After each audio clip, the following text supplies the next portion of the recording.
छोटे दिख रहे हैं ना।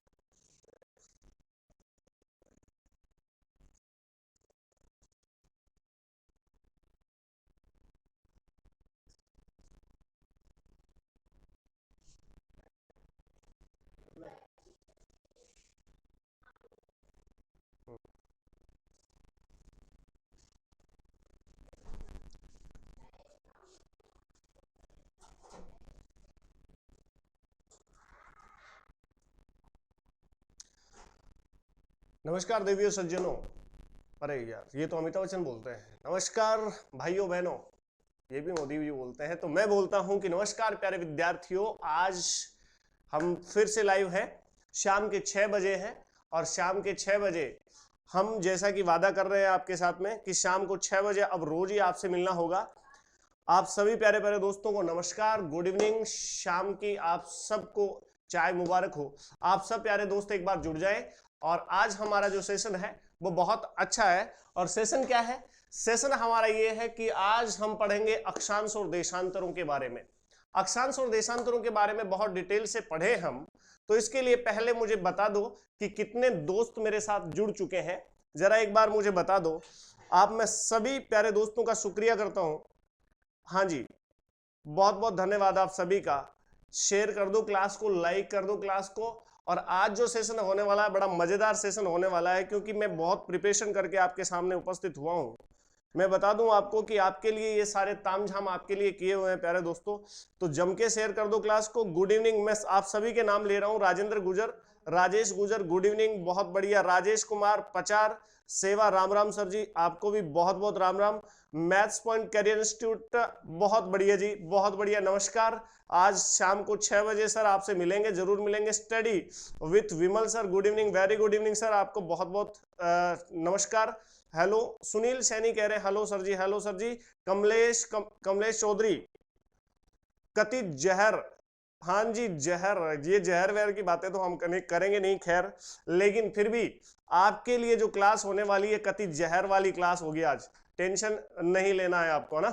आ जाओ भाई प्यारे प्यारे दोस्तों, सभी आ जाओ, आ जाओ, स्टार्ट करेंगे क्लास को। देखो बहुत इंपॉर्टेंट टॉपिक है, बहुत अच्छी क्लास होगी।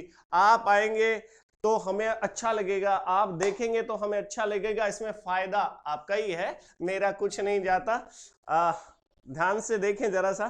फिर भी मैं बात करूंगा अक्षांश और देशांतर की। देखो पूरे रिदम के साथ हम पढ़ने वाले हैं अक्षांश और देशांतर को। अक्षांश और देशांतर क्या होते हैं, अक्षांश और देशांतर से संबंधित कौन कौन से प्रश्न बनते हैं, या फिर इनको पढ़ने की हमें क्या आवश्यकता है, इन सभी बातों पर हम चर्चा करेंगे बहुत ही डिटेल से। आप एक बार मेरे साथ जुड़ जाएं। मैं 5 मिनट देरी से हूं तो इसके लिए मैं माफी चाहता हूं आप सभी प्यारे दोस्तों से। आ जाओ भी जाट सरकार, हाँ जी, फूटरा फूटरा मतलब, हाँ जी बहुत बढ़िया, धन्यवाद आपका, शुक्रिया शुक्रिया। हाँ जी, ये चरण जानी, आपका तो कहना ही कुछ और है भाई। आप सचमुच मेरे सबसे प्रिय, अति प्रिय स्टूडेंट हो। हाँ कर दो भाई, राकेश मीणा जी कर दो, शेयर कर दो, बहुत ज्यादा शेयर कर दो। जाट सरकार गुरुजी एग्जाम देने गया है। अरे एग्जाम देने जाने से कोई फूटरा थोड़ी होता है। कृष्ण जिराना, हाँ जी, अब आ जाओ जी कृष्ण जी, नमस्कार आपको भी। आप भी मेरे विद्यार्थी के रूप में आप पढ़ रहे हैं, तो आप सभी का शुक्रिया। अब स्टार्ट करते हैं क्लास को, आ जाओ भाई। आप सभी का बहुत बहुत धन्यवाद। क्लास स्टार्ट करते हैं। अक्षांश और देशांतर का टॉपिक है। अक्षांश और देशांतर में से कैसे कैसे प्रश्न पूछे जाते हैं, मैं लिए चलता हूं आपको अक्षांश और देशांतर की तरफ। लेकिन उससे पहले बता दूं कि अक्षांश और देशांतर होते क्या है। इनको अंग्रेजी में कहा जाता है प्यारे दोस्तों, अक्षांश का मतलब लैटिट्यूड और देशांतर का मतलब लॉन्गिट्यूड। लॉन्गिट्यूड और लैटिट्यूड को हम समझे उससे पहले मैं आपको बता दूं कि ये आखिर हमें जरूरत क्यों पड़ती है। तो जरा देख ले प्यारे दोस्तों, मैं खुली सी बात कर लेता हूं आपके सामने। आज का जो हमारा टॉपिक है वो है अक्षांश और देशांतर का। क्या टॉपिक है भाई? अक्षांश और देशांतर का टॉपिक है। अक्षांश और देशांतर का टॉपिक है अक्षांश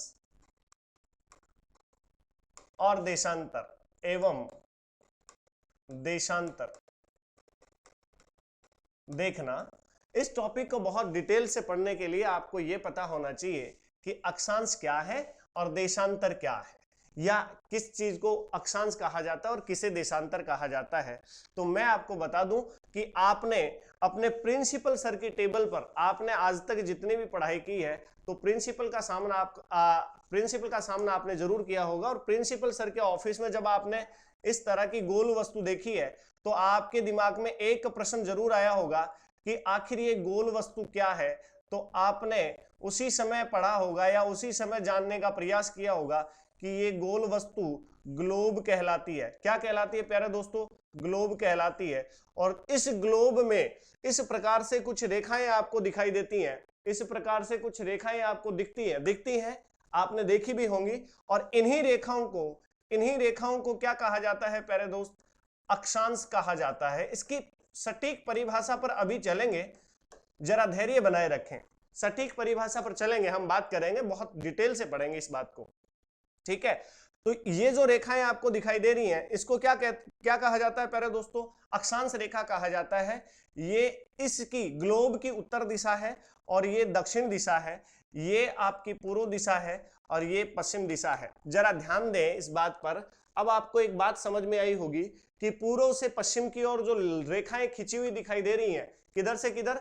पूर्व से पश्चिम की ओर जो रेखाएं आपको खिंची हुई दिखाई दे रही हैं, इन रेखाओं को क्या कहा जाता है? अक्षांश रेखा कहा जाता है।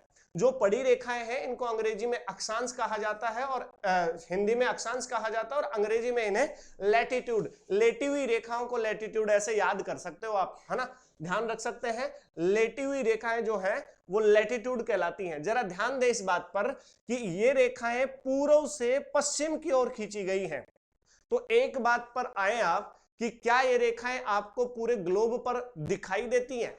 दिखाई नहीं देती हैं प्यारे दोस्तों। ये काल्पनिक रेखाएं हैं, विद्वानों द्वारा घोषित की हुई रेखाएं हैं, विद्वानों द्वारा मानी गई रेखाएं हैं। तो हमें भी मानना पड़ रहा है, क्या पता हमारे यहां से होकर के कोई रेखा गुजर रही हो, कोई अक्षांश और कोई देशांतर रेखा गुजर रही हो। अभी आपको केवल मानना है कि अक्षांश रेखाएं पूर्व से पश्चिम की ओर खींची गई काल्पनिक रेखाएं समानांतर खींची गई, समान अंतर पर। कैसे? समान अंतर पर खींची गई काल्पनिक रेखाओं को क्या कहा जाता है प्यारे दोस्त? अक्षांश रेखा कहा जाता है। यहां तक की बात समझ में आई आपको? बात ये उठती है कि अक्षांश और देशांतर रेखाओं की जरूरत, आवश्यकता क्या पड़ती है। तो ये तो बात हो गई अक्षांश रेखा की। अब मैं बात कर लेता हूं देशांतर रेखा की। जरा समझ लेना, मोटी सी बात मैं बता देता हूं आपको एक बार, फिर बारीकी से हम इन पर चर्चा करेंगे। इस प्रकार से भी आप कुछ रेखाएं देखते हैं ग्लोब में। इस प्रकार से भी कुछ रेखाएं प्यारे दोस्तों आपको दिखाई देती हैं। और इन रेखाओं को क्या कहा जाता है? जो खड़ी वाली रेखाएं हैं, यानी उत्तर ध्रुव से दक्षिण ध्रुव को मिलाने वाली काल्पनिक रेखाओं को क्या कहा जाता है? देशांतर कहा जाता है। इनकी क्या आवश्यकता पड़ती है? अक्षांश और देशांतर की क्या जरूरत पड़ती है? तो मैं बता दूं आपको कि अक्षांश और देशांतर जो रेखाएं हैं उनकी इसलिए आवश्यकता पड़ती है जब हम किसी स्थान तक पहुंचने की कोशिश करते हैं या किसी स्थान की स्थिति के बारे में पता लगाने की कोशिश करते हैं, तो उसके लिए हमें दो चीजों की आवश्यकता रहेगी, एक तो अक्षांश की और एक देशांतर की। देशांतर ये बताएंगे कि ये कौन कौन से देशांतरों के मध्य स्थित है, और अक्षांश ये बताएंगे कि ये क्षेत्र जो है, ये स्थान जो है, ये कौन कौन से अक्षांशों के मध्य स्थित है। तो आप उस स्थान को अच्छे से पता कर पाएंगे, फाइंड कर पाएंगे। पूरे विश्व में कहीं भी ये स्थान होगा आप आसानी से बता पाएंगे प्यारे दोस्त। बहुत बहुत शुक्रिया आपका। आ जाओ जी, राम राम आपको। हाँ जी, चलिए ठीक है। अब देखते हैं बहुत अच्छे से, जरा ध्यान से देखना। ये तो अक्षांश और देशांतर की बात हुई। अब चलना कि हम किसकी बात कर रहे हैं, जरा देखें। जो अक्षांश और देशांतर रेखाएं होती हैं वो ग्लोब पर खींची गई हैं या पूरे ग्लोब पर मानी गई हैं। तो सबसे बड़ा प्रश्न ये उठता है कि ये ग्लोब है वो सबसे पहले किसने बताया होगा, या ग्लोब के बारे में किसने चर्चा की होगी, ग्लोब का मानचित्र है वो किसने बनाया होगा। तो एक बहुत ही अच्छा सा कोटेशन निकल करके आता है बच्चों, आपको याद होना चाहिए। जर्मनी के एक बहुत पुराने विद्वान, जर्मनी के एक बहुत पुराने भूगोलवेता, और नाम है मार्टिन, क्या नाम? मार्टिन बेहम नाम है। तो ग्लोब के बारे में, या ग्लोब का मानचित्र, ग्लोब का मानचित्र किसने दिया? मार्टिन, किसने प्यारे दोस्त? मार्टिन बेहम ने। मार्टिन बेहम ने, याद रह जाएगा क्या? ग्लोब का मानचित्र हमारे सामने किसने रखा? बेहम मार्टिन बेहम ने। क्लियर है, ये बात ध्यान में रह जाएगी। अब मैं मार्टिन बेहम की आपको क्या दिखा देता हूं प्यारे दोस्त, फोटो दिखा देता हूं। ये देखिए जब मार्टिन बेहम, ये जर्मनी के विद्वान हैं, जर्मनी के भूगोल वेता हैं। भैया ऐसे मुंडा मुंह क्यों लटका के बैठे हुए हो, अरे खड़े हुए हो, अकड़ के खड़े हो। हमारे भारतीय अगर छोटा सा काम कर देते, आपने पूरे मानचित्र को बना दिया, आपने पूरे ग्लोब को बना दिया। हमारे भारतीय तो साइकिल की पंचर निकाल के भी आपसे ज्यादा ऐठ में रहते हैं। चलिए खैर कोई बात नहीं है, फिर भी देख लीजिए इनको। बेहम जी हैं जिन्होंने मानचित्र दिया, किसका, ग्लोब का मानचित्र दिया है। आगे चलिए और हम बात कर लेते हैं आगे चल करके। देखना ग्लोब बेहम जी देख लिया आपने। अब आगे चलते हैं और बात करते हैं हम ग्लोब पर जो रेखाएं हैं उनके बारे में। ठीक है, तो देखिए सबसे बड़ी बात यह है कि इन अक्षांश और देशांतरों की आवश्यकता क्यों पड़ती है। तो सबसे पहले मैं अक्षांश रेखाओं की परिभाषा लिख देता हूं, अक्षांश रेखाओं की परिभाषा लिख देता हूं और फिर समझना अक्षांश रेखाओं की परिभाषा क्या है। जरा सुनना प्यारे दोस्त, कि पूर्व से पश्चिम की ओर खींची जाने वाली, या फिर इससे पहले आप ग्लोब लगा सकते हैं कि ग्लोब पर, किस पर प्यारे दोस्त, ग्लोब पर पूर्व से पश्चिम की ओर खींची जाने वाली क्या करने वाली प्यारे दोस्त, खींची जाने वाली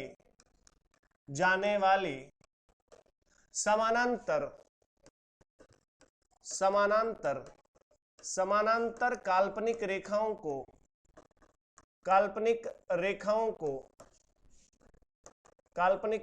को अक्षांश रेखा कहा जाता है। क्या कहा जाता है, अक्षांश रेखा कहा जाता है। अक्षांश रेखा कहा जाता है प्यारे दोस्त, अक्षांश रेखा कहा जाता है। ध्यान से सुन लो प्यारे दोस्तों, मैं आपको फिर बना करके दिखा रहा हूं कि ये जो ग्लोब में आप इस प्रकार से रेखाएं देखते हैं ना, ये कौन सी रेखा है, ये काल्पनिक है। पहली बात तो ये समझ में आना चाहिए आपको, ये कौन सी रेखाएं हैं, काल्पनिक है। और ये पूर्व से किधर खींची हुई है, पश्चिम की ओर खींची हुई है। तो इनको पूर्व से पश्चिम की ओर जो खींची जाने वाली काल्पनिक रेखाएं हैं उनको ही कहा जाता है क्या, अक्षांश रेखा। क्या कहा जाता है प्यारे दोस्त, अक्षांश रेखा। क्लियर है जी, क्लियर है, याद रह जाएगा, बहुत बढ़िया। अब बात करते हैं हम देशांतर की। देशांतर रेखा किसे कहते हैं, तो जरा ध्यान से सुनना। देशांतर किसे कहा जाता है कि ग्लोब पर उत्तरी ध्रुव को दक्षिण ध्रुव से मिलाने वाली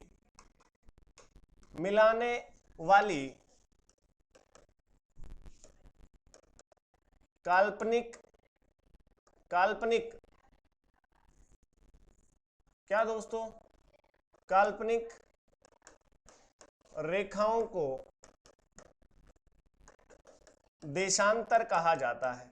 देशांतर कहा जाता है, ठीक है जी। क्या कहा जाता है, देशांतर कहा जाता है, जो उत्तर से दक्षिण ध्रुव को मिलाती हैं। अब मैं एक बार फिर से बता देता हूं आपको कि जो रेखाएं आपको उत्तर से दक्षिण की ओर खींची हुई नजर आती हैं, इस प्रकार से जो रेखाएं दिखाई देती है आपको ग्लोब में, इस प्रकार से आपको कुछ रेखाएं दिखाई देती होंगी ग्लोब में। और इन रेखाओं को क्या कहा जाता है प्यारे दोस्तों, इन रेखाओं को देशांतर रेखा कहा जाता है। ठीक है, बात समझ में आ रही है। अब अक्षांश और देशांतर रेखाओं में क्या क्या खास बातें होती हैं और कैसे कैसे प्रश्न पूछे जाते हैं, तो मैं बात कर लेता हूं आपके सामने, जरा देखिएगा एक बार। ठीक है, अब देखें आप, अब जब हम बात करें, ये आपका ग्लोब है प्यारे दोस्तों, क्या है, ग्लोब है। और ग्लोब में ये देखें आप कि इस प्रकार से पूरा एक गोला है। ग्लोब पृथ्वी का एक छोटा स्वरूप है, प्रतिरूप है, आप यूं कह सकते हैं कि पूरी पृथ्वी का प्रतिरूप है क्या, ग्लोब। और ग्लोब के चारों तरफ आपको इस प्रकार से रेखाएं खींची हुई नजर आएंगी। ये काल्पनिक रेखाएं हैं प्यारे दोस्तों, कैसी रेखाएं हैं, काल्पनिक। और इस तरफ से जो आपको 3D ग्लोब दिखाई दे रहा होगा, इस तरफ से जो रेखाएं खींची हुई दिखाई दे रही हैं, वो तो कौन सी रेखाएं हैं, वो तो अक्षांश रेखाएं हैं। और इस तरफ से आपको जो रेखाएं दिखाई दे रही है, इन रेखाओं को क्या कहा जाता है, देशांतर रेखा कहा जाता है। बात आपको समझ में आनी चाहिए, बहुत अच्छे से समझ में आनी चाहिए। चलिए अब हम बात कर लेते हैं कि जो अक्षांश रेखाएं होती हैं वो किस प्रकार से काम करती हैं और उनसे किस प्रकार से हमें किसी चीज को देखने में मदद मिलती है। तो एक बार मैं बता दूं प्यारे दोस्त आपको कि ये जो अक्षांश रेखाएं हैं इनमें एक रेखा जो होती है वो इस प्रकार से बीचों बीच आपको दिखाई देती है, जिसको आप 0 डिग्री अक्षांश कहते हैं। क्या कहते हैं प्यारे दोस्तों? 0 डिग्री अक्षांश रेखा कहते हैं। बहुत क्लियर से अच्छे से आपको समझना है। 0 डिग्री अक्षांश रेखा इसको इसलिए कहते हैं क्योंकि ये 0 डिग्री पर स्थित है। किस पर स्थित है? 0 डिग्री पर स्थित है। अब ये जो अक्षांश रेखाएं हैं वो कोणीय रेखाएं होती हैं। कौन सी रेखाएं होती हैं? कोणीय रेखाएं होती हैं, मतलब कोण के आधार पर तय की गई रेखाएं होती हैं। कोण के आधार पर तय कैसे किया जाता है सर? तो मैं बता दूं आपको कि जो पूरी पृथ्वी है, पूरा का पूरा ग्लोब है, उसका एक बीच का सेंटर हेड मान लिया गया है। सेंटर हेड का मतलब केंद्र मान लिया गया है, और ये केंद्र से तय किया जाता है कि कौन सी जगह कितने डिग्री कोण पर है, कौन सी जगह कितने डिग्री कोण पर है। तो मैं आपको समझाने का प्रयास कर रहा हूं, जरा देखना। अगर मैं 1 डिग्री की बात करूं, अजीब भैया इसको सेंटर हेड मान लिया आपने, और इसी सेंटर से मैं अगर इसी रेखा पर कोई दूसरी रेखा बना दूं, तो आप मुझे बताओ कि यहां पर कोई कोण बना क्या? यहां पर कोई कोण नहीं बना ना। यहां पर कोई कोण नहीं बना, इसका मतलब ये 0 डिग्री का कोण है। कितने डिग्री का कोण है? 0 डिग्री का कोण है। और 0 डिग्री का कोण है तो हमने, और ये अक्षांश रेखा तो आप कह ही रहे हैं, तो इसलिए मैंने इसको क्या कह दिया? 0 डिग्री अक्षांश रेखा कह दिया। कोई समस्या नहीं है इस बात में, 0 डिग्री अक्षांश कह दिया। अब देखो, ये जो 0 डिग्री अक्षांश रेखा है, इसके बाद में यदि मैं दूसरी रेखा को नाम दूं या डिग्री दूं उसको, तो उससे पहले मुझे किसी बात पर फोकस करना होगा। कौन सी बात पर? अगर मैं इस पर दूसरी खींचता हूं तो कोई कोण नहीं मिलता मुझे यहां पर, लेकिन यदि मैं यहां से लेकर के मैं इस रेखा को मिलाऊं, अगर मैं यहां से लेकर के इस रेखा को मिलाऊं, तो यहां पर कोई ना कोई कोण जरूर बनेगा। देख लीजिएगा, मैं दूसरी जगह बना रहा हूं। अगर मैं इस रेखा को इस रेखा से मिलाना है मुझे, तो ये देखिए, ये कोण बनेगा कोई, ये, और इस रेखा से यहां तक अगर मुझे इसको मिलाना है तो यहां पर 1 डिग्री का कोण। अगर मुझे इसको यहां से मिलाना है तो यहां पर 2 डिग्री का कोण। अगर मुझको इससे यहां से मिलाना है तो यहां 3 डिग्री का कोण। इसको मिलाना है तो ये 4 डिग्री का कोण। इसको मिलाना है तो ये 5 डिग्री का कोण। इस प्रकार से कोण बनते जाएंगे। इस प्रकार से क्या बनते जाएंगे? कोण बनते जाएंगे, और एक एक रेखा का निर्धारण होता जाएगा।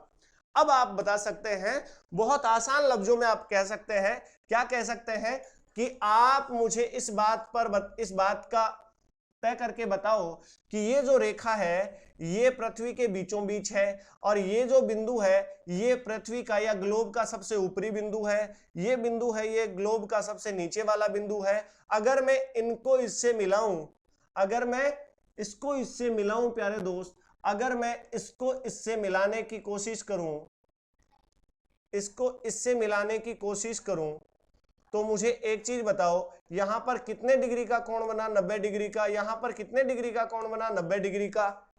इसका मतलब क्या हुआ कि इस 0 डिग्री अक्षांश रेखा के ऊपर कितनी अक्षांश रेखाएं खींची जा सकती हैं? इस 0 डिग्री अक्षांश रेखा के ऊपर कितनी अक्षांश रेखाएं खींची जा सकती हैं? 90 डिग्री है, तो इसका मतलब कितनी रेखाएं खींची जा सकती हैं प्यारे दोस्त? 90 रेखाएं खींची जा सकती है। और मैं अगर कहूं कि इस 0 डिग्री अक्षांश के नीचे कितनी रेखाएं खींची जा सकती हैं, तो आप फिर से कहोगे कि 90 रेखाएं फिर खींची जा सकती हैं। अब आपसे प्रश्न पूछा जाए, अगर आपसे प्रश्न पूछा जाए कि अक्षांश रेखाओं की संख्या कितनी होती है, अक्षांश रेखाओं की संख्या कितनी होती है, तो आप मुझे जवाब देकर के बताएं कि अक्षांश रेखाओं की संख्या कितनी होती है। मैं आपके कमेंट का इंतजार कर रहा हूं, जल्दी से मुझे जवाब दे कि अक्षांश रेखाओं की संख्या कितनी होती है। आपको भी बहुत बहुत नमस्कार राकेश जी, बहुत बहुत नमस्कार। नवाबों की नगरी से प्रणाम कर रहे हैं, आपका बहुत बहुत धन्यवाद, शुक्रिया। विजेंद्र कुमार आपका भी नमस्कार, आपको भी शुक्रिया, बहुत बहुत धन्यवाद आपका। हर समस्या का समाधान बन जाऊं, जरूरतमंदों की जरूरत का सामान बन जाऊं। ओहो क्या बात है तानसेन जी, बीरबल जी, आपके तो कहने ही क्या है। अरे बहुत बढ़िया भैया, इनकी जगह थोड़ा सा बेटा ध्यान दे ले, मजा आ जाएगा ना। ऐसे मजा नहीं आएगा, है ना, बिना रस वाली जलेबी में मजा नहीं आता है। कविता मुंड जी आपने मैसेज किया, डिलीट कर दिया, कोई बात नहीं है। हेलो सर, राजेश पचार सेवा, हेलो सर, हाय नमस्कार। राजेश गुजर, good evening, very good evening, आपको बहुत बहुत नमस्कार, राम राम। हाँ जी, हाँ जी, आ जाओ जी, बहुत बढ़िया, आप सबका शुक्रिया। अब मैं आपके कमेंट देख रहा हूं, बच्चों के कमेंट आ रहे हैं 181, 181 और 810 भी लिखा है एक बच्चे ने, जिसका नाम है मजेदार वीडियो। 810 बेटा कैसे हो सकता है, 810 कैसे हो सकता है? 180 प्लस 1 लिखा हुआ एक बच्चे ने, अरे वाह, ये राकेश मीणा है। और राकेश मीणा ने बहुत अच्छे से शायद स्टडी की है, इसलिए बता रहे हैं ये राकेश मीणा कि 180 अलग और एक अलग। वो एक अलग कौन सा है उसको मैं डिफाइन करूंगा बेटा। बहुत बढ़िया आपका। हाँ जी, ये प्रमोद जी मुहाल कह रहे हैं कि शेयर कर दो। बिल्कुल, देखो बच्चे का मन है, आपका कुछ नहीं जाता, कर दीजिए भैया। संदीप, हाँ जी, आजादीवाल, बहुत बढ़िया। अच्छा ठीक है, आप सभी का जवाब ठीक है, बहुत अच्छा लगा आपका जवाब देख करके। आप लगभग बच्चों को सही जवाब पता है। तो मैं बता दूं आपको कि 90 डिग्री अक्षांश ऊपर है, 90 डिग्री अक्षांश नीचे है, इसका मतलब 90 रेखाएं ऊपर है, 90 रेखाएं नीचे हैं। भैया आपने इसको भुला दिया। किसको भुला दिया? जो मुख्य था ना, दूल्हा था ना, इसको भुला दिया। ये बेचारा बीच में है ना, एक अक्षांश बहुत काम का अक्षांश है, इसको नहीं भुलाना चाहिए था आपको। एक 90 ऊपर हो गए, 90 नीचे हो गए, तो कितने हो गए सर? 180 हो गए भाई। कितने हो गए? 180। और एक ये खुद भी तो है, एक ये खुद भी तो है, एक खुद भी है ना। तो इन सबको मिलाकर के हमारे पास में जो आंकड़ा आता है प्यारे दोस्त, वो कितना आता है? 180 प्लस 1 बराबर कितना आता है प्यारे दोस्त? 181 का आंकड़ा आता है। कितना आता है जी? 181 का आंकड़ा आता है। मतलब आपको ये कहना है कि अक्षांश रेखाओं की संख्या, कौन सी रेखाओं की संख्या? अक्षांश रेखाओं की संख्या 151 होती है। अक्षांश रेखाओं की संख्या कितनी होती है? विकास पूनिया जी नमस्कार। हाँ जी, बहुत बहुत नमस्कार आपको। चलिए, अक्षांश रेखाओं की संख्या कितनी होती है? 181 होती है। अब ये बात आपको जहन में बिठा लेनी है कि अक्षांश रेखाओं की संख्या 181 होती है। अब कुछ किताबों के आधार पर मैं आपको एक सटीक आंकड़े पर और ले चलता हूं। कुछ किताब वाले कहते हैं कि अक्षांश रेखाओं की संख्या 179 होती है, 179 होती है, 179 होती है। तो इसका भी तो कोई आधार होगा, ये भी तो कोई ना कोई आधार, किसी ना किसी चीज को आधार मान के कह रहे होंगे। और जिसने किताब लिखी है, यकीन मानिए वो मूड आदमी तो होगा नहीं। तो आप मुझे बताओ कि इसका क्या कारण है कि कुछ किताब वाले क्या बताते हैं, कुछ पुस्तकों के राइटर हैं वो क्या बताते हैं, 179 और 181 दोनों आंकड़ों की बात करते हैं। क्या कारण है इसका? फटाफट से मुझे बता दो कि क्या कारण है इसका। वेरी गुड इवनिंग विकास जी, आपको बहुत बहुत नमस्कार। बताएं, फटाफट बताओ दोस्तों। शेयर कर दो क्लास को, फेसबुक पे डाल दो, किसी पे डाल दो, मुझे वायरल कर दो, जी भर के वायरल कर दो। आपके हाथ में है भैया सब कुछ, है ना। अरे वायरल वैसे मत कर देना भाई, ध्यान रखना थोड़ी बहुत बातों का, है ना। ठीक है, कोई बात नहीं भैया, लेट आयो तो सही। हाँ, मैं शुक्रिया करता हूं आपका कि कम से कम आप देखने आ गए। धन्यवाद धन्यवाद भाई साहब, एहसान किया आपने, आगे बहुत बढ़िया। हाँ जी, चलिए बता दो, फटाफट से बता दो कि क्या कारण है, क्या कारण है, क्या कारण है कि दो दो अक्षांश रेखाओं की गिनती बताई जाती है। कुछ कहते हैं कि 179 है, कुछ कहते हैं कि 181 है। तो इसका कारण सर से सुनो, मैं बता रहा हूं कि इसका कारण क्या है प्यारे दोस्तों। तो जो ग्लोब का मानचित्र जिसने दिया था, या फिर बाद में जितने भी विद्वान हुए, उन्होंने कहा कि पृथ्वी गोल ना होकर के, पृथ्वी गोल ना होकर के ऊपर से क्या है, चपटी हुई है। पृथ्वी कैसी है प्यारे दोस्तों? चपटी हुई है। तो चपटी हुई पृथ्वी का नक्शा आपको कैसा दिखाई देगा? जरा ध्यान से सुनना। चपटी हुई पृथ्वी का नक्शा है, वो आपको कैसा दिखाई देगा? जरा ध्यान से सुनना, ये भी ठीक से नहीं बना है। तो अब देखना कि आपको जो पृथ्वी है वो कैसी नजर आती है। ठीक है, तो ये वाला जो बिंदु है, ये वाला जो बिंदु है, ये वाला, ये लास्ट वाला बिंदु मान लीजिए इसको, और ये वाला जो लास्ट वाला बिंदु मान लीजिए इसको। और जो लास्ट में एक पॉइंट बताते हैं ना, उसको क्या कहते हैं? लोग कहते हैं कि ये वाला लास्ट वाला कोई वृत्त नहीं है। वृत्त का मतलब ये कोई अक्षांश रेखा नहीं है, ये तो आखिरी पॉइंट है। ये तो क्या है? आखिरी पॉइंट है। जरा ध्यान से सुनना, मैं इसकी बात कर रहा हूं। एक बार मैं दोबारा समझा देता हूं आपको, जरा ध्यान से देखना प्यारे दोस्तों। यहां पर जो आखिरी बिंदु है, ये जो आखिरी बिंदु है, इसको लोगों ने क्या नहीं माना? इसको कोई अक्षांश रेखा नहीं माना, इसको तो बोला आखिरी पॉइंट है। ये तो आखिरी पॉइंट होने की वजह से दो रेखाओं को हटा दिया, एक तो इसको और एक इसको, इन दो रेखाओं को हटा दिया। और उन्होंने क्या कहा कि कितनी है?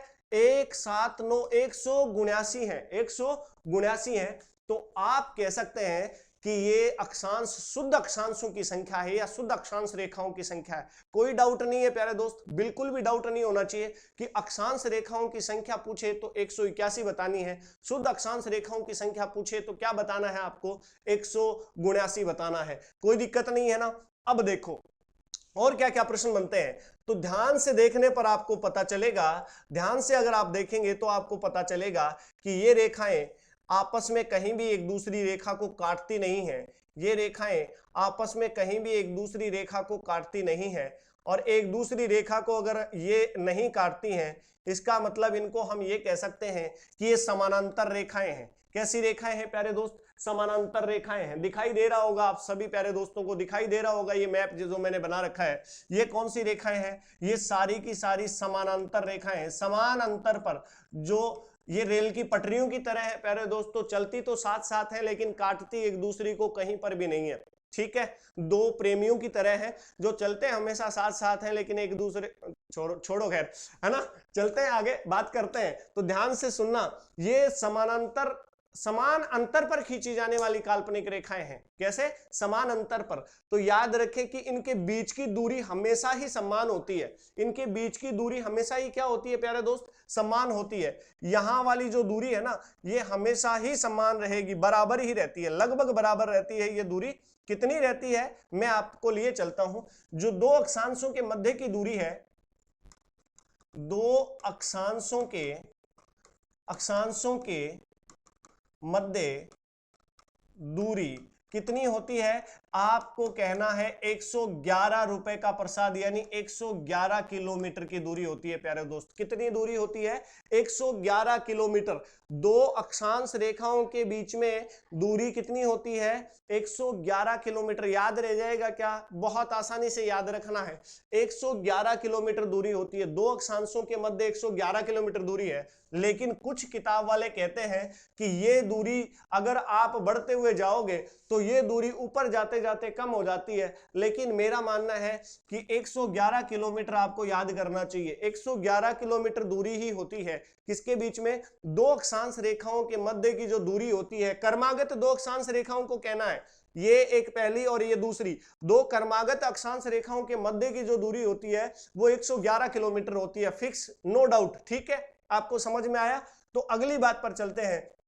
ये तो दूरी की बात हुई। अगर मैं आपसे पूछूं कि दो अक्षांशों के मध्य क्षेत्र को क्या कहा जाता है, ये जो बीच वाला क्षेत्र है, ये जो बीच वाला क्षेत्र है प्यारे दोस्त, इसको क्या कहा जाता है, इस वाले भाग को क्या कहा जाता है, इस वाले भाग को कहा जाता है कटिबंध। क्या कहा जाता है, कटिबंध कहा जाता है भाई। क्या कहा जाता है प्यारे दोस्त, कटिबंध कहा जाता है। क्लियर है, अच्छे से याद रख लोगे। दो अक्षांशों के बीच के क्षेत्र को कटिबंध कहा जाता है, और दो अक्षांशों के बीच के जो दूरी होती है वो 111 किलोमीटर होती है। कितनी होती है, 111 किलोमीटर होती है। कोई डाउट नहीं रहेगा ना। चलिए आगे बात करते हैं हम, है ना। तो ये तो बात हो गई है अक्षांशों के बीच की दूरी की। अक्षांशों के बीच में जो क्षेत्र है उसको क्या कहा जाता है, क्लियर है, आप सभी को याद रह जाएगा। ठीक है, अब जो मैं बात करूं तो 0 डिग्री अक्षांश की बात कर लेता हूं। किसकी बात कर लेता हूं दोस्तों, 0 डिग्री अक्षांश की बात कर लेता हूं। ये जो 0 डिग्री अक्षांश रेखा है, ये ग्लोब को दो पार्ट में बराबर भागों में बांटती है। पूरे ग्लोब को कितने भागों में बांटती है, पूरी पृथ्वी को ये दो भागों में बांटती है। जो इस 0 डिग्री के ऊपर वाला भाग है, कौन सा वाला भाग, ऊपर वाला भाग है, इसको तो प्यारे दोस्तों उत्तरी अक्षांश कहा जाता है, या फिर ये जो इसके ऊपर वाली जो अक्षांश है, अक्षांश रेखाएं हैं, उनको कहा जाता है उत्तरी अक्षांश। क्या कहा जाता है, उत्तरी अक्षांश कहा जाता है भैया, उत्तरी अक्षांश कहा जाता है। और जो 0 डिग्री के दक्षिण में यानी नीचे की ओर जो रेखाएं आपको दिखाई देती हैं, इनको कहा जाता है दक्षिणी अक्षांश। क्या कहा जाता है प्यारे दोस्त, दक्षिणी अक्षांश। कोई समस्या नहीं है ना। ऊपर 0 डिग्री के ऊपर वाले जितने भी अक्षांश हैं वो क्या कहलाएंगे, उत्तरी अक्षांश। 0 डिग्री के नीचे वाले जितने भी अक्षांश हैं वो क्या कहलाएंगे, दक्षिणी अक्षांश, क्योंकि ये दक्षिण दिशा है और ये उत्तर दिशा है। क्लियर हो गई यहां तक की बात। 0 डिग्री वाला जो अक्षांश रेखा है, ये उत्तर में जितनी भी अक्षांश रेखाएं हैं उन सबको लेकर के एक अलग आधा भाग बनाता है ग्लोब का, जिसको कहा जाता है उत्तरी गोलार्ध। क्या कहा जाता है प्यारे दोस्त? उत्तरी गोलार्ध कहा जाता है। याद रह जाएगा क्या? उत्तरी गोलार्ध कहा जाता है। 0 डिग्री अक्षांश रेखा के 0 डिग्री अक्षांश रेखा के उत्तर दिशा में स्थित गोले का आधा भाग क्या कहलाता है? गोले का मतलब ग्लोब का आधा भाग क्या कहलाता है? उत्तरी गोलार्ध। और 0 डिग्री अक्षांश रेखा के दक्षिण में 0 डिग्री अक्षांश रेखा के दक्षिण में जो गोले का आधा पार्ट है या पृथ्वी का आधा पार्ट है वो क्या कहलाएगा? वो कहलाएगा दक्षिणी अक्षांश या दक्षिणी गोलार्ध। क्या कहलाएगा प्यारे दोस्त? दक्षिणी गोलार्ध। फटाफट से बता दे मुझे कि क्या मेरी आवाज आप तक आ रही है? फटाफट से बता दे प्यारे दोस्तों, क्या मेरी आवाज आप तक आ रही है? हाँ जी बिल्कुल खटाना जी, मैं रोज ही आता हूँ इस समय क्लास लेने के लिए, रोज ही उपलब्ध हो जाता हूँ। हाँ मेरे को यहाँ पर इंपोर्ट किया हुआ है, मैं फटाफट से आपको 6 बजे रोज मिल जाऊंगा, लगभग मिल जाऊंगा। अगर कोई कारण रहा तो हो सकता है ना भी मिलूं, लगभग मैं आपको 6 बजे इस क्लास में आपको मिल जाऊंगा। फटाफट से मुझे बता दे, उपस्थिति दर्ज करा दे। चारण जी क्या कह रहे हैं? सर ने पूर्व से पश्चिम बताया है। हाँ जी पूर्व से पश्चिम बताया है, कोई दिक्कत नहीं है। हाँ जी हाँ जी, पश्चिम से पूर्व, पूर्व से पश्चिम, बेटा दोनों बातें एक ही हैं राकेश मीना जी, बिल्कुल एक ही बातें हैं, कोई दिक्कत नहीं है। रमेश मितावा कह रहे हैं कि 179 अक्षांश होते हैं जबकि 181 अक्षांश रेखाएं होती हैं। बिल्कुल आपकी बात से मैं बिल्कुल सहमत हूं भैया, ये आप अक्षांश कह सकते हैं। हालांकि हमने किसको, लास्ट वाले जो पॉइंट है उसको अक्षांश रेखा नहीं मान सकते या नहीं मानते हैं कुछ विद्वान, तो आप कह सकते हैं कि जो अक्षांश रेखाएं हैं वो 179 और अक्षांश है वो 179 और अक्षांश रेखाएं 181 होती हैं। कोई दिक्कत नहीं है बेटा, बहुत बढ़िया। हाँ जी आ जाओ फटाफट से आ जाओ। गजानन प्रजापत आ रही है सर, बहुत बढ़िया भैया। तो सुनते जाओ, आ रही है ना तो सुनो, 1 घंटे तक मुझसे सुनो बेटा, है ना। ये कौन लिख रहा है? हाँ जी गजब सर जी, बहुत बढ़िया बहुत बढ़िया। हाँ ऐसे ही पढ़ाओ, ऐसे ही पढ़ा देंगे, इससे भी बढ़िया पढ़ा देंगे। आप आओ तो सही महाराज। हाँ जी चलिए ठीक है, बहुत बढ़िया। आ जाओ जी आ जाओ, मैं आपसे वादा करता हूं आपको क्लास में बोर नहीं होने दूंगा, पक्की बात है, ये मेरी जिम्मेदारी है। ना तो ऑनलाइन क्लास में ना ऑफलाइन, ऑफलाइन में तो आप सब जानते हैं। खैर ऑनलाइन क्लास में भी मैं कोशिश यही रखूंगा कि आपको बिल्कुल भी ये लगे नहीं कि 6 से 7 का जो समय है वो हमारा किस प्रकार से गुजरा है ना। आपको बिल्कुल भी टेंशन लेने की जरूरत नहीं है। हाँ जी हरिपुरा लोसल से हूँ, बहुत बढ़िया। सुनील थ्योरी कह रहे हैं कि हम हरिपुरा लोसल से हैं, बहुत बढ़िया जी बहुत बढ़िया, आपका बहुत बहुत शुक्रिया। आ जाओ, चलो अब हम बात करते हैं, है ना। चलिए किसकी बात कर रहे हैं हम? अक्षांश और देशांतरों की बात कर रहे हैं। तो यहां तक की बात आपको बखूबी समझ में आई होगी, बहुत आसानी से समझना है चीजों को। कुछ चीज कोई भी बात अगर आपको समझ में नहीं आती है, अक्षांश और देशांतर से कितने टाइप के प्रश्न बनते हैं, हम पूरे चैप्टर को करने के बाद में बहुत सारे टाइप के प्रश्न करेंगे कि कितने कितने प्रकार हैं जो अक्षांश और देशांतर से प्रश्न बनाने के लिए तैयार हैं। देखना आप जरा बात कर लेते हैं हम 0 डिग्री अक्षांश की। तो देखना कोई भी देश और कोई भी स्थान, कोई भी जगह अगर 0 डिग्री के नीचे स्थित है, कौन सी डिग्री के बेटा? 0 डिग्री के नीचे स्थित है। ध्यान रखिएगा, कोई भी देश कोई भी स्थान अगर 0 डिग्री से नीचे स्थित है तो उसको आप कहोगे कि इसका विस्तार दक्षिणी अक्षांशों के मध्य है। इसका विस्तार कौन से अक्षांशों के मध्य है? दक्षिणी अक्षांशों के मध्य है। अगर कोई भी देश कोई भी स्थान अगर 0 डिग्री अक्षांश रेखा के उत्तर में स्थित है यानी ऊपरी अक्षांशों में है, तो आप कहना कि ये देश ये जगह उत्तरी अक्षांशों के मध्य है या इसका विस्तार उत्तरी अक्षांशों के मध्य है। कोई समस्या नहीं होगी, बता दोगे आसानी से? बिल्कुल बताना ही है आपको, है ना, आसानी से बताना ही है, ठीक है। पता नहीं, हाँ जी चलिए मैं देख रहा हूं आपको। हाँ गोलार्ध बोल सकते हैं, गोलार्ध उत्तरी गोलार्ध में स्थित है, दक्षिणी गोलार्ध में स्थित है, बिल्कुल बेटा बोल सकते हो। उत्तरी गोलार्ध में स्थित है, दक्षिणी गोलार्ध में स्थित है, कोई समस्या नहीं है। हाँ जी कोई समस्या, बिल्कुल कोई समस्या नहीं है। और सभी बच्चों से मैं उम्मीद कर रहा हूं कि जितनी भी क्लास है वो आपको समझ में आ रही होगी। कोई भी बात यदि आपको समझ में नहीं आ रही है मुझे कमेंट बॉक्स में लिख करके बता दे, मैं उस बात पर बात करने के लिए तैयार हूं, है ना। हाँ जी और जिनको बार बार कहा जाता है कि आप पढ़ाई करें फिर भी वो पढ़ाई नहीं कर रहे हैं, तो उन बच्चों के लिए जरा ध्यान से सुनना। हाँ जी रोलान जी, वेरी गुड इवनिंग आपको। वाह सुनील वाह क्या बात, बाइक पर क्लास ले रहा। अरे क्लास बाइक पर नहीं लेना बेटा, जिंदगी सबसे ज्यादा अनमोल है ना। ठीक है, क्लास बाइक पर नहीं लेना है बेटा, बाइक को रोक लो, है ना। बाइक पर मुझे पता है बच्चे चलते चलते बहुत सारे काम कर लेते हैं, गुटखा फाड़ के खा लेते हैं, सिगरेट पी लेते हैं, लेकिन ऐसा मोबाइल देख लेते हैं, लेकिन ये सब नहीं करना चाहिए भाई, है ना। ठीक है, कश्मीर से जी, बहुत बहुत धन्यवाद, शुक्रिया आपका। एक कंप्लीट एजुकेशन कश्मीर से, शुक्रिया सर आपका, बहुत बहुत शुक्रिया। चलिए खैर हम बात करते हैं आगे। हाँ जी good evening Sheeshram Saini, good evening, बहुत बहुत नमस्कार आपको। कि न जाने लोग हर मोड़ पे मुड़ मुड़ कर संभलते क्यों हैं। न जाने लोग हर मोड़ पर, न जाने लोग हर मोड़ पर संभलते क्यों हैं। अगर इतना ही डर है तो फिर घर से निकलते क्यों हैं। जरा ध्यान से सुनना, अगर आप इस क्षेत्र में आ ही गए हो, अगर आप कंपटीशन की तैयारी करने के लिए उतर ही चुके हो, तो फिर अपना तन मन जो भी आपके पास में, धन तो आपके पास में है नहीं, तो तन मन जितना आप लगा सकते हो वो लगा दो, और इसके बाद में सारी चीजें आपके लिए एकदम बाहें फैला के आपका स्वागत करेंगे। आप आराम से सब चीजों को प्राप्त कर पाओगे। हाँ जितनी भी आप समझ रहे हैं ना, सारी चीजें प्राप्त होंगी आपको। मैं आपको कह रहा हूं कि हर चीज आपके लिए अवेलेबल रहेगी। हाँ जी बहुत बढ़िया।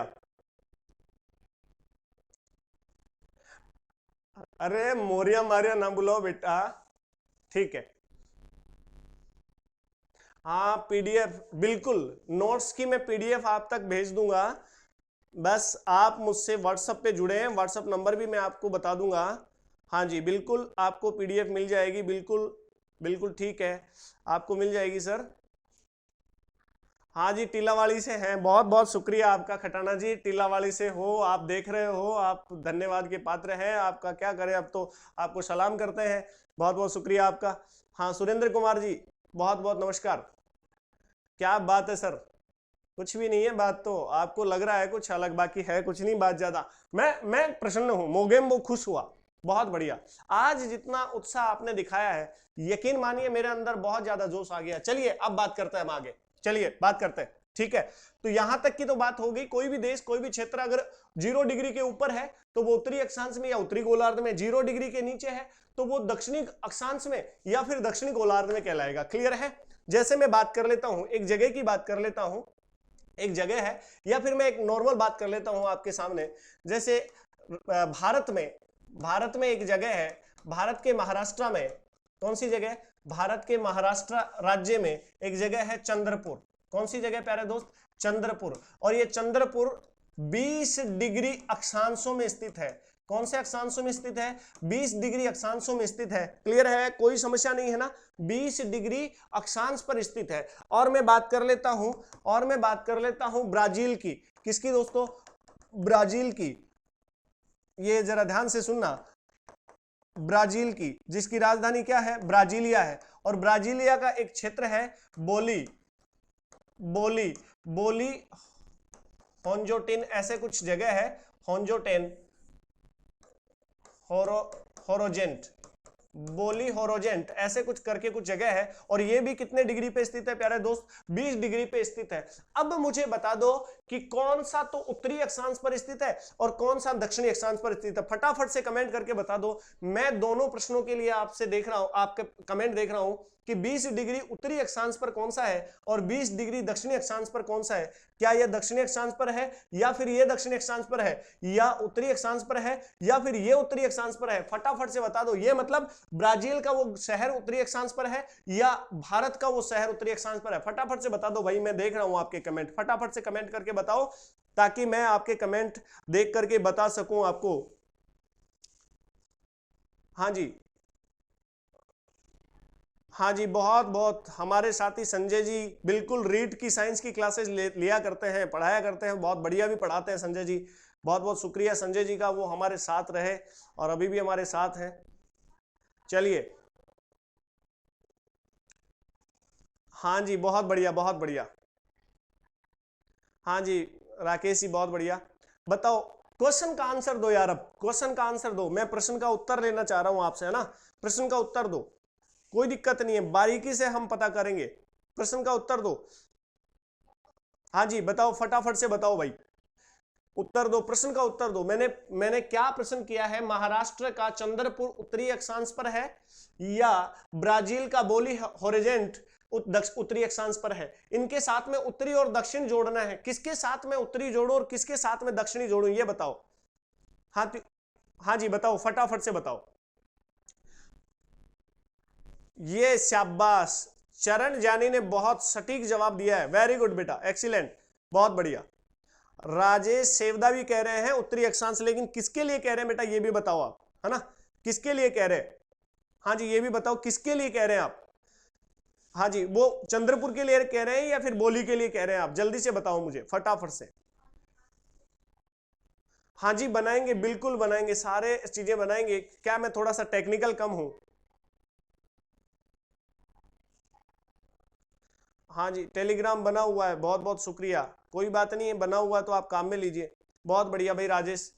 हाँ जी विकास पुनिया बोली होरिजेंट उत्तरी अक्षांश, नो बेटा, रोंग रोंग रोंग, वो उत्तरी अक्षांश कैसे हो सकता है, वो ब्राजील में है, वो दक्षिणी अक्षांश में है, दक्षिणी अमेरिका में पड़ता है। हाँ जी हाँ, तो देखो जरा सा मैं बता देता हूं आपको, बता दूं प्यारे दोस्तों, ये भी 20 डिग्री पर है और ये भी 20 डिग्री पर है, लेकिन ये चंद्रपुर आप महाराष्ट्र में बताते हैं, चंद्रपुर कहां बताते हैं, महाराष्ट्र में, और ये ब्राजील में। ब्राजील तो मतलब दक्षिण अमेरिका, और दक्षिणी अमेरिका में उत्तरी अक्षांश नहीं है बेटा, दक्षिणी अक्षांश है। ध्यान से देखना, अगर मैं बात करूं भारत की, किसकी बात करूं प्यारे दोस्त, भारत की बात करूं, तो जरा देखना ये भारत पूरा का पूरा किधर पड़ता है, आपको पता होना चाहिए, ये पूरा का पूरा भारत किधर पड़ता है बेटा, ये पूरा का पूरा भारत पड़ता है आपका, पूरा का पूरा ही भारत किधर पड़ता है, ये पूरा भारत आपका पड़ता है कहां पर, उत्तरी अक्षांशों में, 0 डिग्री अक्षांश है, और ये पूरा का पूरा भारत ही कौन से अक्षांशों में पड़ता है, उत्तरी अक्षांशों में पड़ता है। तो भारत में महाराष्ट्र की बात मैंने की, कहां की बात की, महाराष्ट्र की बात की, तो ये आपको पता है इस चीज का कि महाराष्ट्र का ये जो क्षेत्र है ये कितने डिग्री पर बताया मैंने, 20 डिग्री पर, 20 डिग्री पर बताया, तो ये उत्तरी अक्षांश होगा कि दक्षिणी अक्षांश होगा, पूरा भारत ही उत्तरी अक्षांशों में है यार, पूरा भारत ही कहां है, उत्तरी अक्षांशों में। तो आप बता सकते हैं ना कि ये कहां पड़ेगा, उत्तरी अक्षांशों में पड़ेगा भाई, किसमें पड़ेगा, उत्तरी अक्षांशों में पड़ेगा, क्लियर है। चलो आगे बढ़ते हैं, चंद्रपुर उत्तरी अक्षांशों में, बिल्कुल बढ़िया, एकदम सही जवाब बेटा, राकेश मीना का बहुत ही सटीक जवाब है। चलिए आगे बात करते हैं, चंद्रपुर हाँ जी रमेश मितावा ने भी दिया है, हाँ बहुत बढ़िया, चंद्रपुर ठीक है। सुनीता जी भामू कह रही है चंद्रपुर, ठीक है, बहुत बढ़िया भैया, बहुत बढ़िया, शुक्रिया आपका। चलिए आपको आ रहा है, चलिए बात करते हैं, आगे बात करते हैं। तो देखिए ये तो बात हो गई है, अक्षांशों की बात हो गई है भाई, और अक्षांशों में किसी भी क्षेत्र को, किसी भी स्थान को यदि हमें ढूंढना है, जैसे मैं बात कर लेता हूं राजस्थान की, आप राजस्थान के वासी हैं ना, इसलिए मैं राजस्थान की बात कर रहा हूं, जरा सा देख लेना ताकि आपको समझ में आ जाए, और कहीं से भी इस वीडियो को कोई भी देख रहा है तो जरा समझ लेना, मैं बात कर रहा हूं राजस्थान की, तो राजस्थान के दोनों तरफ ये इस तरह से कौन सी रेखाएं गुजरती हैं, अक्षांश रेखाएं गुजरती हैं। तो हमें कई बार पूछा जाता है कि राजस्थान का अक्षांशीय विस्तार कितना है, तो यहां से लेकर के यहां तक राजस्थान का अक्षांशीय विस्तार आप कहते हैं कितना, 23 डिग्री 3 मिनट, और कहां तक 30 डिग्री 12 मिनट तक है, 23 डिग्री 3 मिनट उत्तरी अक्षांश से 23 डिग्री 12 मिनट उत्तरी अक्षांश के मध्य राजस्थान बसा हुआ है, क्लियर है ना, ऐसा ही तो बताते हैं अक्षांश की बात जब आती है। तो यदि आपसे पूछा जाता है इस प्रकार का प्रश्न, तो आप आसानी से जवाब दे सकते हैं, ठीक है भैया, ये बात समझ में आई आपको। चलते हैं हम, देखिए जो 0 डिग्री अक्षांश रेखा है, 0 डिग्री अक्षांश रेखा है, इसको क्या भी कहा जाता है, एक तो कहा जाता है 0 डिग्री अक्षांश रेखा, और इसका दूसरा नाम है विषुवत रेखा। विषुवत रेखा, विषुवत रेखा कहा जाने के पीछे एक कारण है, क्योंकि सूर्य की किरणें इस रेखा पर वर्ष भर लंबवत चमकती हैं, पूरे वर्ष इस रेखा पर सूर्य की किरणें लंबवत चमकती हैं। ये पूरी पृथ्वी है और पूरी पृथ्वी से होकर के अक्षांश गुजरती हैं, किसी एक पर्टिकुलर क्षेत्र से या जगह से, स्थान से होकर नहीं गुजरती, याद रखें, पूरी पृथ्वी पर अक्षांश रेखाओं का विस्तार है और अक्षांश रेखा 0 डिग्री अक्षांश रेखा है, इसके आसपास सूर्य वर्ष भर लंबवत चमकता है। ऊपर है एक 23.5 डिग्री, ये इंपॉर्टेंट की बात कर रहा हूं मैं, किसकी बात कर रहा हूं, इंपॉर्टेंट की बात कर रहा हूं, और नीचे भी एक 23.5 डिग्री है, दोनों तरफ ये 23.5 नीचे 23.5 ऊपर 23.5 नीचे, और इनके बीचों बीच जो है वो है 0 डिग्री अक्षांश। इस 0 डिग्री अक्षांश पर वर्ष भर सूर्य क्या रहता है, लंबवत रहता है। प्यारे दोस्त क्या रहता है, लंबवत। लंबवत का मतलब होता है सीधा चमकता है, एकदम सीधा तो नहीं होता लेकिन अधिकतर इसके ऊपर ही होता है, और यहां पर सूर्य लंबवत चमकने के कारण यहां का क्षेत्र हमेशा वर्ष भर क्या रहता है, गर्म रहता है। प्यारे दोस्त कैसा रहता है, गर्म रहता है। सूर्य पास रहेगा, सूर्य सीधा चमकेगा, सूर्य की किरणें सीधी पड़ेंगी, तो यहां पर गर्मी रहेगी कि सर्दी रहेगी, सीधी सी बात है गर्मी रहेगी, कॉमन सेंस की बात है। अगर यहां पर गर्मी रहेगी तो सवाल यह बनता है कि पृथ्वी का वो कौन सा स्थान है, या पृथ्वी के, मैं 4 अक्षांशों के नाम लूंगा आपको, निम्न में से कौन से अक्षांश पर तापांतर, दैनिक तापांतर और वार्षिक तापांतर न्यूनतम पाया जाता है। एक प्रश्न आपके सामने ये रहा, जरा सुन लीजिएगा कि पृथ्वी की किस अक्षांश पर दैनिक तापांतर, दैनिक व वार्षिक तापांतर न्यूनतम पाया जाता है। क्या कहा मैंने, न्यूनतम पाया जाता है, न्यूनतम पाया जाता है। जरा ध्यान से सुन लेना प्यारा दोस्त। अब 4 ऑप्शन, पहला ऑप्शन ये रहा आपके सामने, बहुत सारे बच्चे होते हैं जिनको ऑप्शन की जरूरत पड़ती है ना। तो पहला ऑप्शन क्या कहता है, पहला ऑप्शन कहता है 0 डिग्री अक्षांश रेखा, 0 डिग्री अक्षांश रेखा पर। फिर दूसरा ऑप्शन है आपका, दूसरा ऑप्शन कहता है 23.5 डिग्री उत्तरी अक्षांश। कौन सा अक्षांश, उत्तरी अक्षांश, 23.5 डिग्री उत्तरी अक्षांश, उत्तरी अक्षांश। जवाब चाहिए मुझे फटाफट से, और सी है 23.5 डिग्री दक्षिणी अक्षांश, और चौथा ऑप्शन है हमारे सामने ध्रुवों पर। कहां पर प्यारे दोस्तों, ध्रुवों पर। तो फटाफट से मुझे जवाब दे दो कि कौन सी जगह है वो जहां पर सबसे कम तापांतर पाया जाता है, ताप में अंतर कम पाया जाता है। बता दो फटाफट से। हाँ जी, ओके गूगल जानी, जाट सरकार, हाँ जी फटाफट से बता दो जी, फटाफट बता दो, जल्दी से जवाब दे दो ताकि मैं आपके जवाबों को बोल करके बता सकूं। अरे राजेश सेवदा, मजाक करने के लिए प्लेटफॉर्म नहीं है बेटा, मजाक करो, जिंदगी मजाक बन के रह जाएगी मजाक करेगा तो।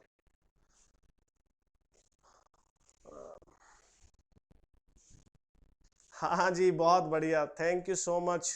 फुल एचडी में वीडियो देख रहा हूँ सर, मैं लाइब्रेरी में बैठा हुआ हूँ। हाँ, एक बच्चे का जवाब आया है ध्रुवों पर, हाँ दूसरे बच्चे का जवाब आया है बी, ऑप्शन बी, मतलब 23.5 डिग्री उत्तरी अक्षांश। हाँ सेकंड, हाँ जी फटाफट से जवाब दो। सरवन रोलांड का जवाब आया है डी, सरवन रोलांड का जवाब आया है डी। हाँ जी मैं देख रहा हूं, सरवन रोलांड कह रहे हैं डी, डी उत्तर होगा। सुरेंद्र कुमार भी कह रहे हैं डी उत्तर होगा। सुरेंद्र, हाँ जी देख रहा हूं मैं। सुनीता भामू ध्रुवों पर, राजेश सेवदा ध्रुवों पर। और बताओ फटाफट से बताओ। आपने प्रश्न को समझा नहीं, प्रश्न को समझा नहीं आपने, प्रश्न को बिना समझे उत्तर दे रहे बेटा आप, बिना समझे। आपको लगता है कि ये बहुत इजी है, जरा ध्यान से प्रश्न को पढ़ो कि पृथ्वी की किस अक्षांश पर या के किस अक्षांश पर दैनिक यानी एक दिन में तापांतर ज्यादा और कम की बात कर रहा हूं मैं।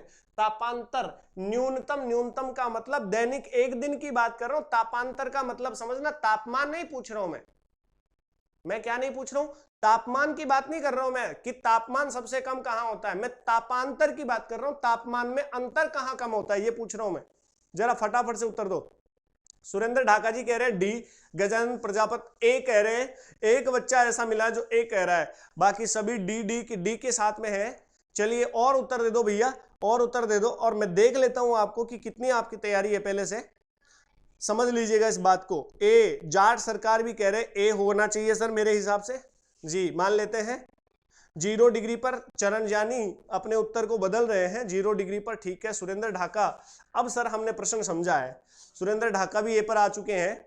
चलिए इतनी जल्दी तो कोई नहीं बदलता भाई, चलो फिर भी ठीक है। 0 डिग्री 0 डिग्री, एक विकास पूनिया ए पर आ गए, सभी ए पर आ गए ना।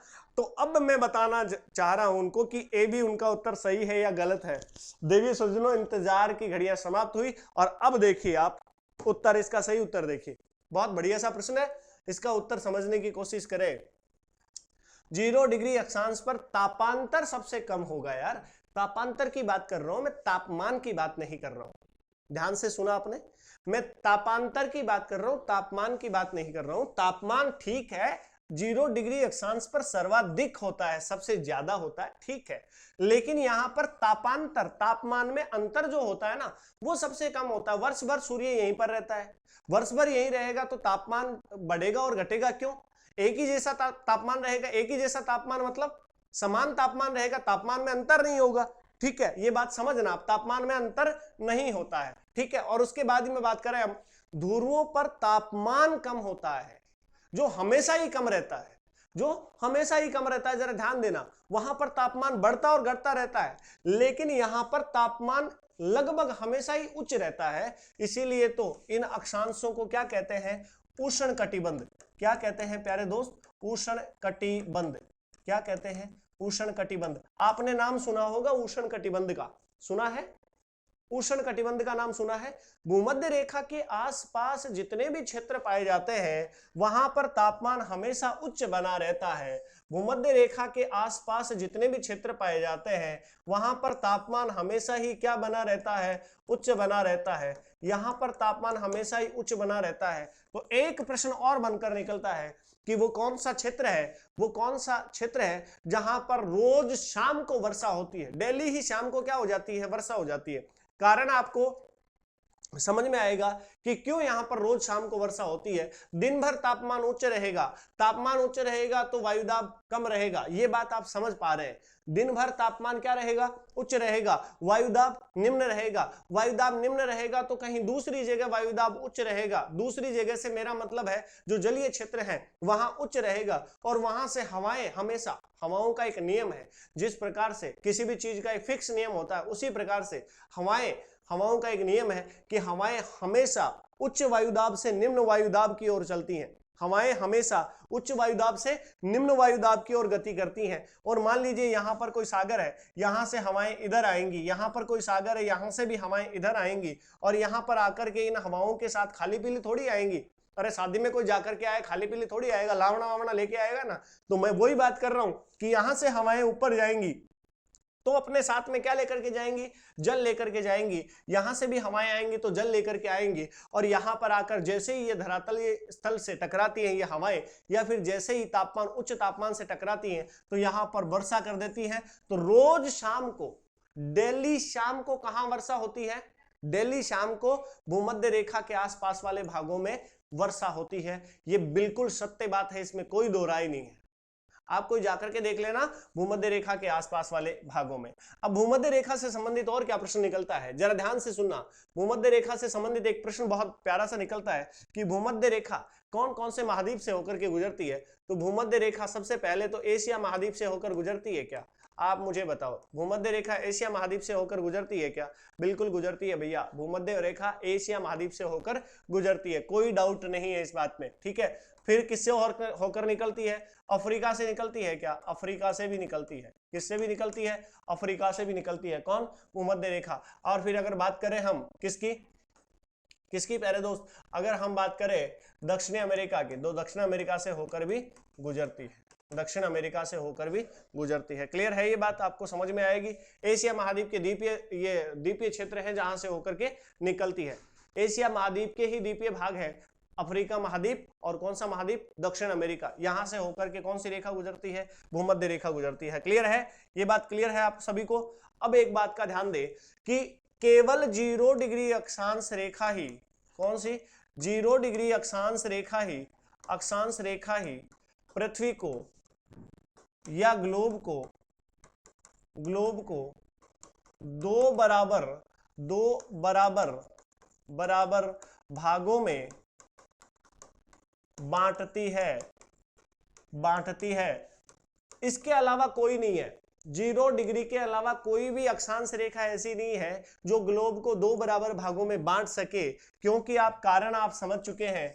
क्या कारण है इसका? ये 0 डिग्री तो बीच से होकर गुजरती है, बांटती है, समझ में आ रहा है, लेकिन क्या ये रेखा बराबर भागों में बांट रही है? ऊपर का पार्ट जो है वो तो कम हो गया, और जो नीचे का भाग है ये ज्यादा हो गया। ये वाला भाग है वो ज्यादा हो गया, ये वाला भाग है वो कम हो गया, ये वाला भाग ज्यादा हो गया। तो ये रेखा बांटती है क्या? नहीं। अगर मैं यहाँ पर कोई रेखा, दूसरी अक्षांश रेखा खींच दूं, क्या ये बराबर भागों में बांटती है पूरे ग्लोब को? नहीं बांट सकती, क्योंकि ये वाला भाग तो इतना ही है और ये वाला भाग इतना है। तो 2 बराबर भागों में बांटने के लिए केवल एक रेखा जानी जाती है, नाम है अक्षांश, 0 डिग्री अक्षांश रेखा। क्या नाम है? 0 डिग्री अक्षांश रेखा। क्लियर है भाई? 0 डिग्री अक्षांश रेखा, ठीक है, अच्छे से याद रखिएगा, 0 डिग्री अक्षांश रेखा। ठीक है भाई? हाँ जी, फटाफट से। हाँ जी, रणवीर झाझरिया, बिल्कुल रणवीर झाझरिया, नमस्कार, आपको प्रणाम, नमस्कार। कोई बात नहीं, सर्वन रोलान थोड़ा लेट हो गया सर, कोई बात नहीं, कोई बात नहीं, आए तो सही। ठीक है भैया, कोई बात नहीं, आप आ जाया करो, क्लास देखा करो, आपको समझ में आए तो खुशियां मनाया करो, समझ में ना आए तो भी खुशियां मनाया करो, है ना, कि सर आपको ऑनलाइन पढ़ाने तो लगे कम से कम। चलिए ठीक है, ये मजा आ गया, इसकी जगह आनंद आ गया लिखो भाई, है ना। क्या आ गया? आनंद आ गया। आनंद तो आएगा ही आएगा मेरे लाल, आनंद आना ही पड़े, आनंद को तो आना ही पड़ेगा, जाएगा कहाँ, है ना। उसने एडमिशन ले रखा अपनी कोचिंग में, ठीक है, इसलिए उसको तो आना ही पड़ेगा, कोई बात नहीं है। जार सरकार कह रहे हैं सुना है सर। क्या सुना है आपने? हमारे चर्चे सुने हैं? आहा, ठीक है, बढ़िया।